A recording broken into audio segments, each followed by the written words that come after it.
இப்படியெல்லாம் பண்ணால் நான் மக்களை விட்டு ஓடிடுவேன் நினைப்பா? யார் என்ன ஓடினாலும் நான் மக்களை விட்டுலாம் ஓட மாட்டேன். அன்னைக்கும் சொன்னேன், இன்னைக்கும் சொல்கிறேன், நாளைக்கும் சொல்கிறேன், தில்லா சொல்லுவேன், கெத்தா சொல்லுவேன்.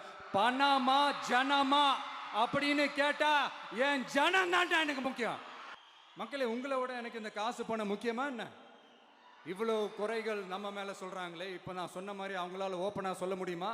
அந்த தில்லு இருக்கா, திராணி இருக்கா? ஒரு கிடையாது. ஆனால் நம்ம மக்கள் அமைச்சு கொடுத்த நம்ம அரசை குறைகள் மட்டும் டிசைனா மாடலாக குறைகள் மட்டும் சொல்லுவாங்க.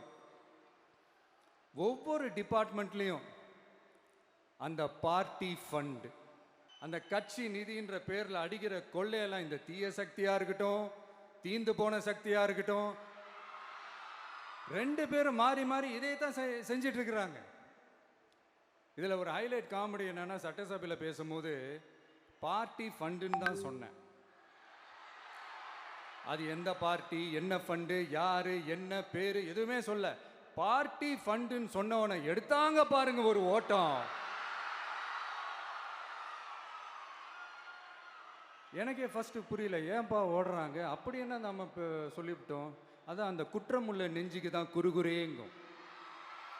இது எப்படி இருக்கு தெரியுமா? எங்க அப்பா பீரோக்குள்ள இல்லை, எங்க அப்பா பீரோக்குள்ள இல்லை அப்படின்னு சொல்ற மாதிரி. ஐயோ, ஏன் கேட்குறீங்க? இவங்களோட செம்ம கூத்தா இருக்குங்க, செம்ம ஃபன்னா இருக்கு. சென்னையில் ஒரு பாலம் கட்டுறதுக்காக நார்மலாக ஆகிற செலவை விட அதிக செலவில், கிட்டத்தட்ட டபுள் மடங்கு செலவில் ஒரு டெண்டர் ஒன்று விட்டுருக்குறாங்க. அதையெல்லாம் தோண்டி எடுத்து அதெல்லாம் இப்போது கண்டுபிடிச்சி கேன்சல் பண்ணியிருக்கிறோம்.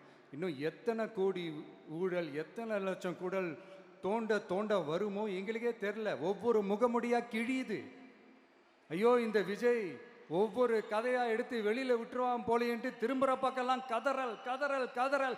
காதலேருந்து ரத்தம் வராத குறை. ஆமாம், இப்படி ஊழல்லே ஊறி போனவங்க இப்படி தான் இருப்பாங்க.